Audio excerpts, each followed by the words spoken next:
Boa noite. Você acompanha agora as notícias que são destaque em Minas nesta segunda-feira. Moradores de Itatiaiuçu podem não voltar mais para casa depois que foram evacuados por risco na barragem da ArcelorMittal. Em Barão de Cocais, os moradores também estão fora de casa há mais de um mês. Força-tarefa que investiga a tragédia em Brumadinho, que já confirmou 200 mortes, afirma que não foi acidente. Bombeiros continuam tentando apagar focos de incêndio no galpão da Ematex em BH, que ficou completamente destruído. Neta, que confessou ter matado a avó, planejava se livrar do corpo. Prefeitura de BH testa o uso de banheiros químicos na Pampulha. No futebol, você vai ver como foi a rodada de Atlético, América e Cruzeiro no final de semana.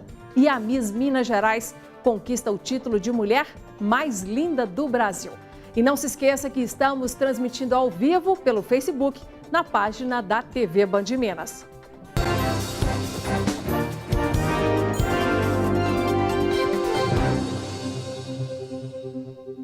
Faz 32 dias que os moradores de Barão de Cocais deixaram suas casas por causa do risco de rompimento da barragem Gongo Soco da Vale. No mesmo dia, moradores de Itatiaiuçu, também na Grande BH, foram evacuados por causa de riscos de rompimento da barragem Serra Azul da ArcelorMittal.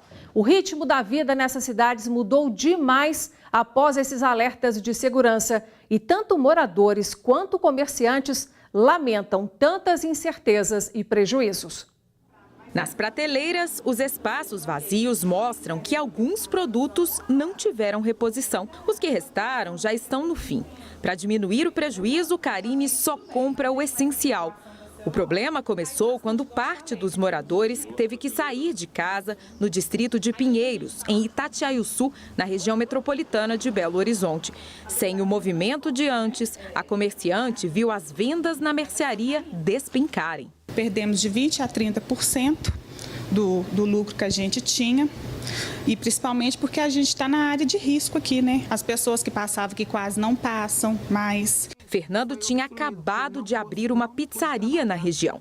Sem os fregueses, a matéria-prima ficou parada. Até então eu não estou vendendo mais pizza, mas tem tudo na minha casa. Itatiaiuçu está um caos. E eu vou para Belo Horizonte, ou então sair desse bairro aqui. A comunidade fica a 5 quilômetros da barragem Serra Azul da ArcelorMittal, construída no modelo a montante, o mesmo usado em Brumadinho. Na madrugada do dia 8 de fevereiro, 196 pessoas precisaram sair às pressas, por recomendação da Agência Nacional de Mineração, porque o nível de alerta da barragem foi elevado para o grau 2, que exige atenção. Segundo a empresa, a barragem foi desativada em 2012 e a medida é preventiva. No dia, a sirene da mina Gongo Soco da Vale foi acionada pelo mesmo motivo e quase 500 moradores deixaram suas residências em Barão de Cocais, a 100 quilômetros da capital mineira. A barragem Sul Superior já não era usada desde 2016, mas os órgãos de segurança decidiram desalojar as famílias por precaução. Um mês se passou desde que as comunidades foram evacuadas, mas nos dois casos a população continua fora de casa. Em Itatiaiuçu, 61 pessoas foram para residências temporárias, alugadas pela empresa. Só que 43 ainda moram com parentes e amigos e 79 continuam no hotel em Itaúna, a aproximadamente 30 quilômetros daqui. Ainda não há previsão de quando ou se essas pessoas vão poder voltar. A casa de José Kleber é a última antes da área de risco. Ele diz que o município praticamente parou e reclama da falta de informações. Eu só vejo o pessoal reclamando que nada foi feito para a maioria. Algumas pessoas estão sendo beneficiadas aí com aluguel, com alguma coisa, mas tá tudo fora de casa, não sabe ao certo o que vai acontecer, se vai indenizar, se vai tirar o pessoal. Desde o dia da evacuação, o acesso à área de risco foi bloqueado. Uma nova estrada precisou ser aberta para desviar o fluxo. Seu Valtair não pode mais andar a pé até em casa porque passa pela região afetada. Ele depende de um carro da mineradora para transitar na região. Difícil, né? Porque às vezes a gente tem que sair e depende muito deles. Chega um momento aí, tem que esperar o carro vir para pegar a gente, né, e levar. Na tentativa de amenizar os prejuízos, representantes das famílias e da empresa assinaram um termo de acordo preliminar. Um dos pontos estabelecidos é de que a ArcelorMittal alugue casas para todos os desalojados. Eles também têm direito a uma indenização emergencial de R$5 mil. Durante um ano, os desalojados que perderam a renda principal vão receber um salário mínimo por mês, sendo que as famílias têm direito a mais 20% do salário por cada membro que morava na residência, além de cesta básica. Em nota, a mineradora informou que o monitoramento da barragem em Itatiaiuçu foi reforçado com câmeras, radares e inspeções com drones. De acordo com a Defesa Civil Municipal de Itatiaiuçu, a ArcelorMittal vai apresentar um novo laudo que atesta a estabilidade da barragem. A previsão é de que o estudo seja divulgado em até um mês. Com o laudo, segundo este engenheiro da Defesa Civil, a barragem pode voltar do nível 2 para o nível 1. Mas isso não significa que a população poderá voltar para casa. Nós fizemos uma inspeção visual e detectamos assim, todo o corpo da barragem, não existe nenhuma trinca, não existe nenhum abalo. As drenagens superficiais, as drenagens profundas, né? Em todo o corpo da barragem estão em perfeito funcionamento. O risco existe, mesmo que seja mínimo, né? E provavelmente a empresa vai proceder com indenizações para as pessoas não voltarem mais para suas casas. Nós entramos em contato com a ArcelorMittal para confirmar essa informação da Defesa Civil de que os moradores de Itatiaiuçu não deverão mais voltar para casa. Bom, a mineradora disse que é prematura essa afirmação e que aguarda a conclusão de estudos. E disse ainda que as famílias que manifestaram o desejo de sair do hotel estão sendo alocadas em casas alugadas. A força-tarefa que investiga a tragédia em Brumadinho, que matou pelo menos 200 pessoas e que ainda tem aí 108 desaparecidos, não trabalha mais com a hipótese de acidente. Segundo a promotoria, após depoimentos dos funcionários da Vale e da empresa alemã Tuvisud, ficou claro que o rompimento da barragem foi um crime. O Ministério Público entende, com o que a gente apurou até agora, com as provas que foram colhidas, em que não se tratou de um acidente, se tratou de um crime doloso. 45 dias depois do rompimento da barragem da mineradora Vale em Brumadinho, esta é a constatação da promotora da Força Tarefa, que investiga as causas do rompimento.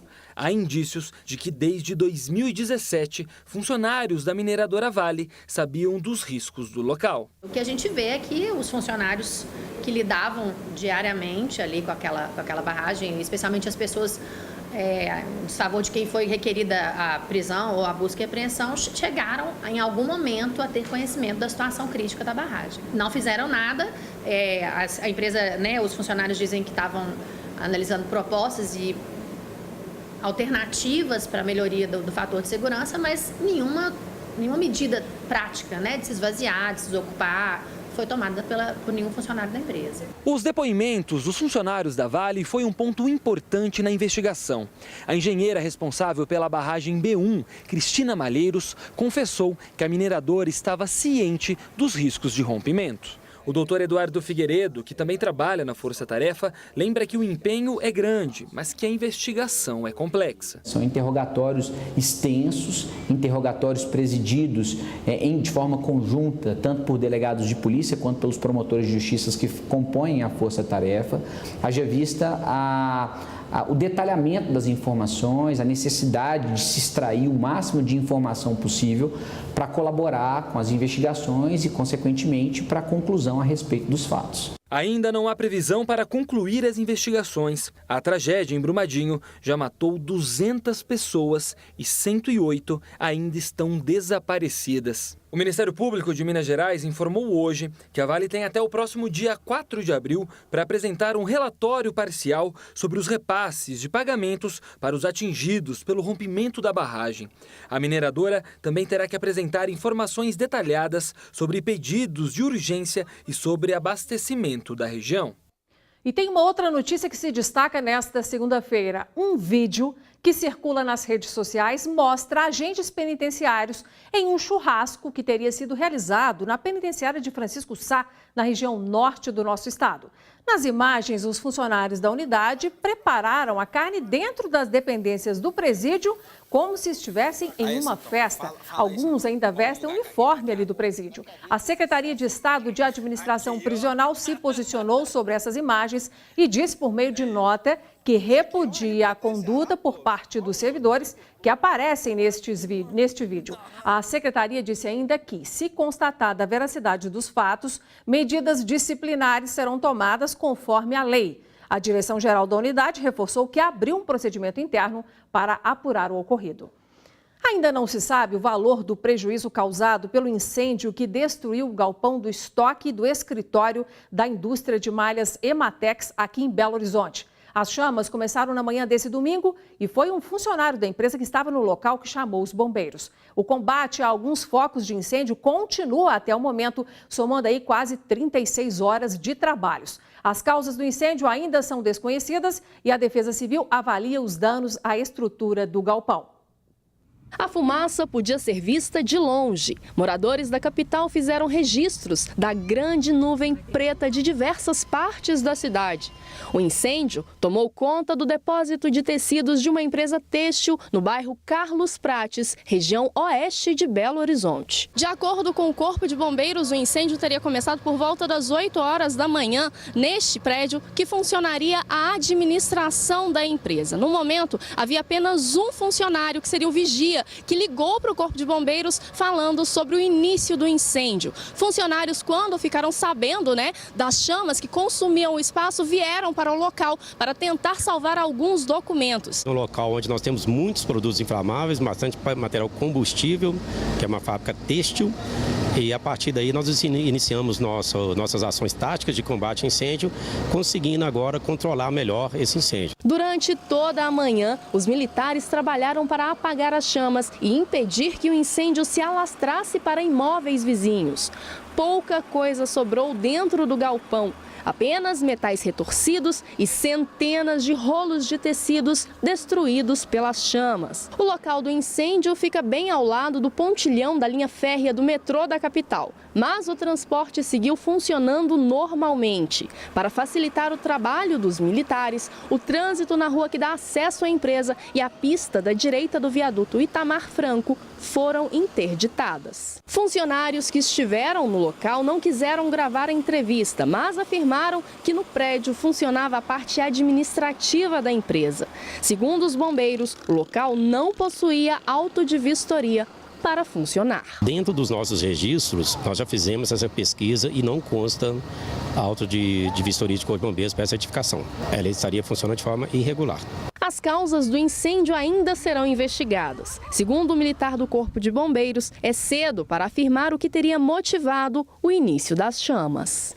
A Igreja Nossa Senhora do Rosário dos Homens Pretos, em Ouro Preto, na região central aqui de Minas, foi atingida por um incêndio na madrugada de hoje. Segundo o Corpo de Bombeiros, as chamas consumiram uma das portas e, de acordo com a PM, não há indícios de ser um incêndio criminoso. A suspeita é que alguma vela colocada ali do lado de fora tenha iniciado o fogo. A Igreja do Rosário foi construída há 254 anos e é considerada um dos destaques da arquitetura barroca.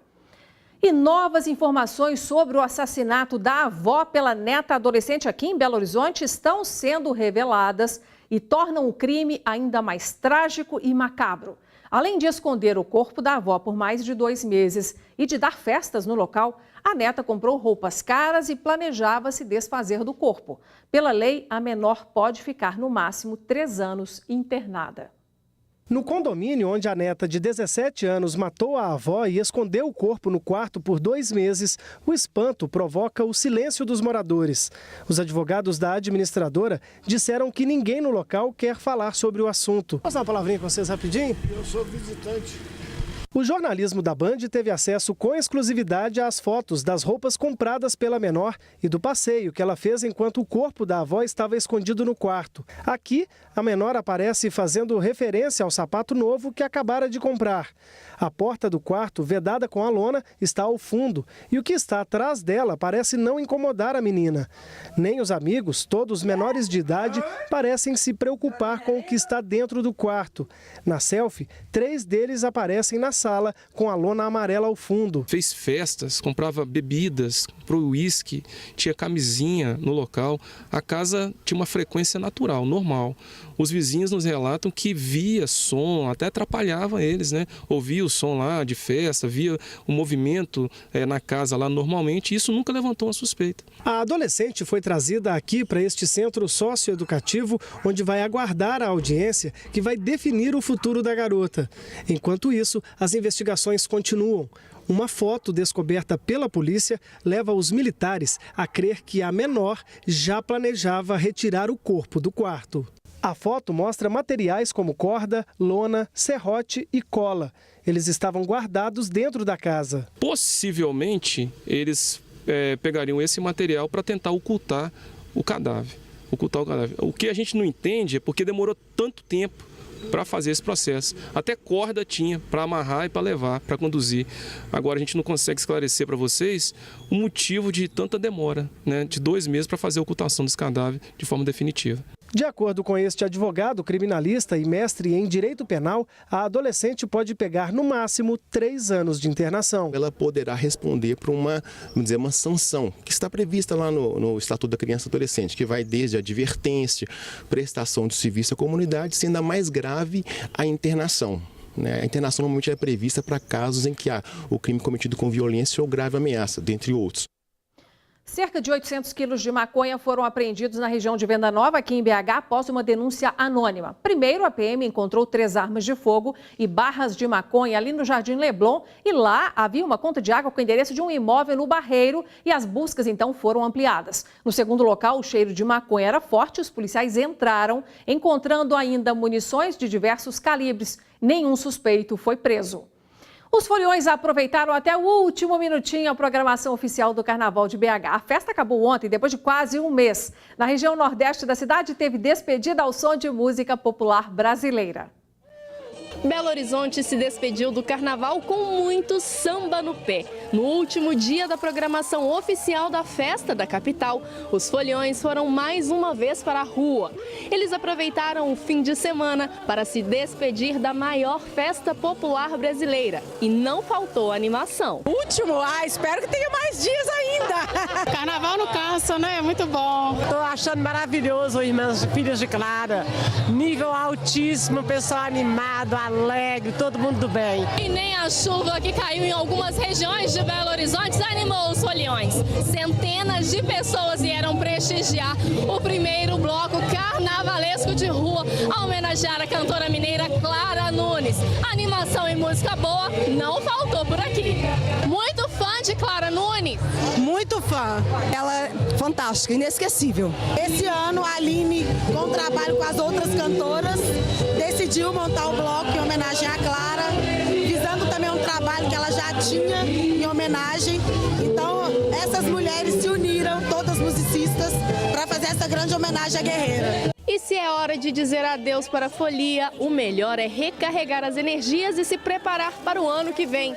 Carnaval, a gente se encontra em 2020. O carnaval antes era 4 dias. Quando nós assustarmos vai ser um mês, que o brasileiro tudo é festa. E se bobear vai até o ano que vem? Ih, tranquilo, fácil, rindo. Agora o ano pode começar bem.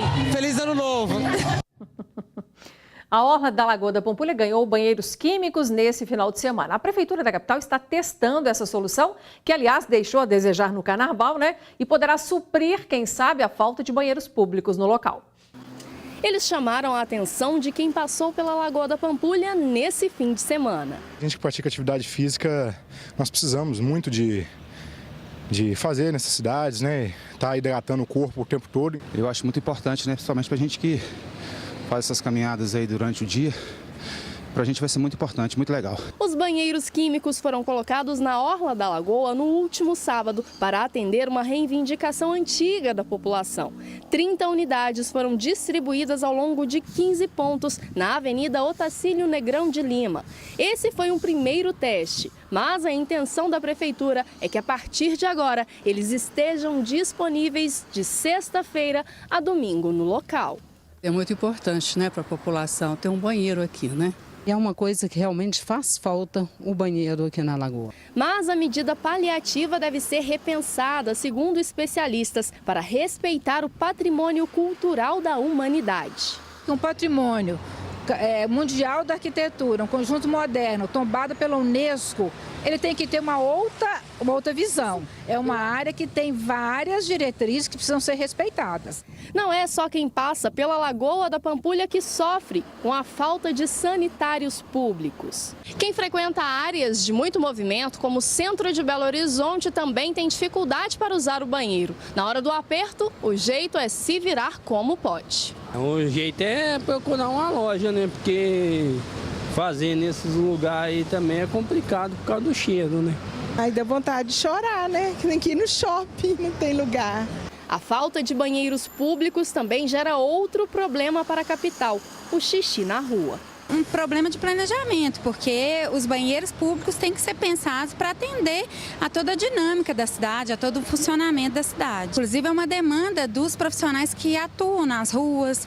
No centro da cidade, apenas o Parque Municipal possui banheiros públicos. Em outros lugares de grande circulação de pessoas, como a rodoviária, é preciso pagar uma taxa para usar os sanitários. Por enquanto, a Prefeitura não tem projeto aí de novos banheiros para a região central de BH. E depois do intervalo, o futebol. Cruzeiro, Atlético e América venceram as partidas do fim de semana pelo Campeonato Mineiro.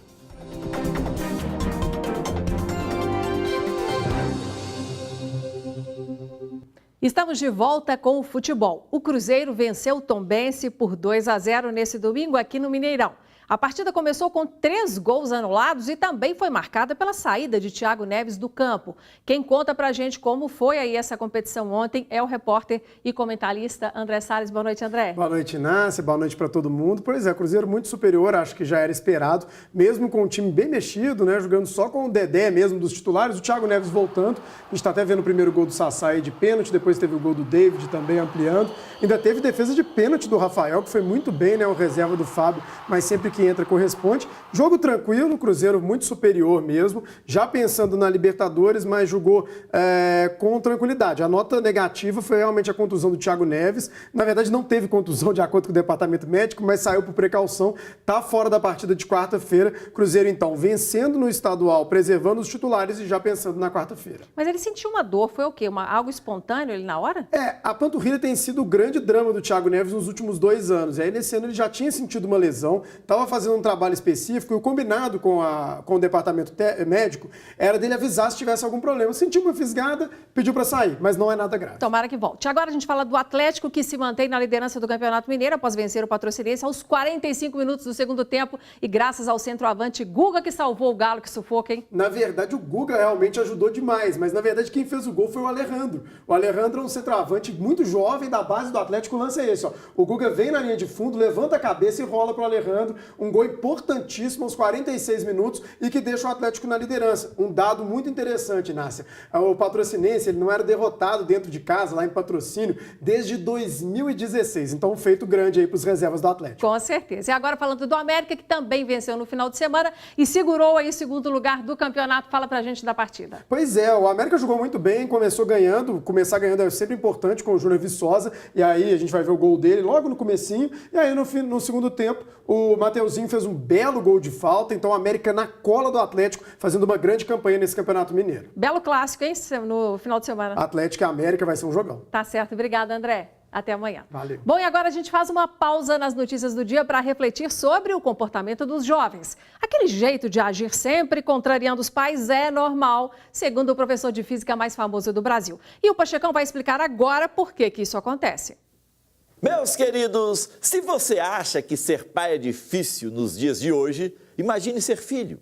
O jovem que nasceu neste século, por exemplo, recebe por dia 5 vezes mais informações do que o pai dele recebia há 30 anos. Com isso, o jovem tem seus estímulos provocados intensamente, de uma maneira nunca vista na história da humanidade, a ponto de ter sua puberdade acelerada, provocando uma série de transformações hormonais e comportamentais.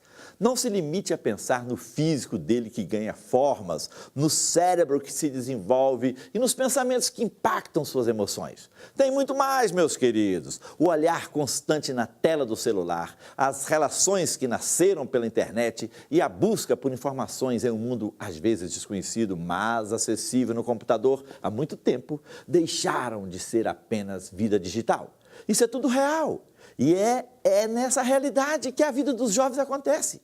É nela que eles tomam suas decisões, assumem suas posturas, vivenciam seus amores e desamores. É nela que as coisas se realizam. Mesmo que a fonte seja virtual, nada mais real do que o sentimento que toca o coração dessa garotada. Quem convive com essa galera como eu, percebe que é uma troca de hormônios permanente, há mudanças neurológicas com novas conexões e desconexões no cérebro. Percebemos que, de um lado, ainda tem a dependência dos pais e, de outra, a necessidade de pertencer a uma nova geração, com opiniões próprias que, para serem próprias, têm de ser diferentes das dos pais. Como precisa se tornar outra pessoa, ele é levado a ousar. Muitas vezes, ousa contra os que estão próximos. Daí vem a rebeldia e a agressividade. Precisamos ter paciência com eles, meus queridos. Esse é o nosso papel como pai e como educador. Não é fácil não, meu irmão, mas é possível. Falou legal? É isso aí. Bye, bye. Recado dado. E veja a seguir, a mineira Júlia Horta é eleita Miss Brasil Biemotion 2019 e vai representar o nosso país no Miss Universo.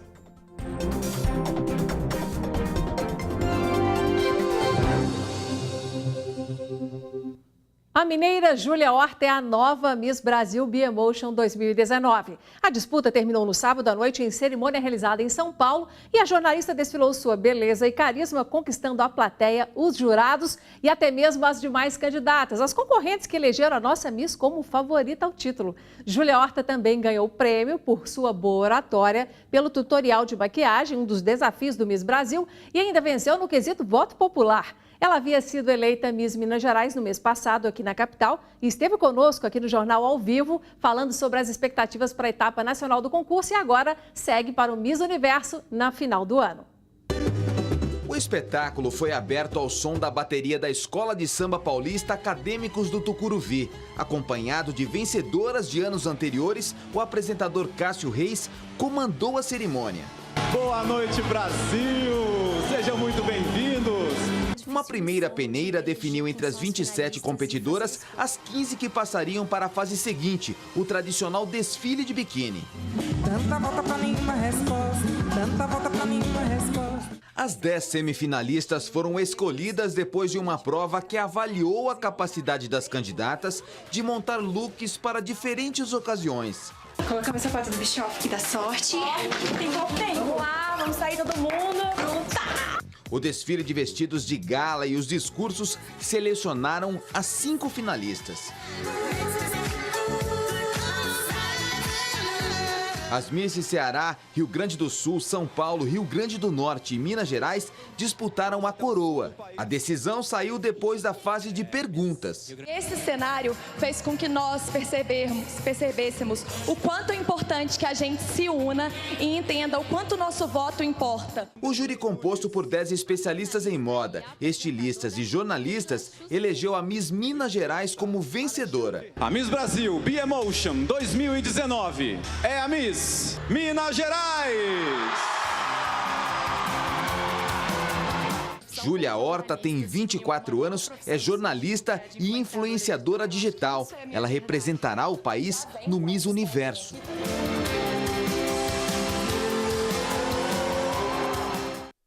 E para encerrar, que tal se você anotar aí agora o nosso Band Zap, passar a se comunicar mais conosco, contando o que está acontecendo por aí. É o 31 99 772 7663. Ficamos por aqui, obrigado pela sua atenção. Amanhã tem mais notícias de Minas Gerais. Até lá e boa noite.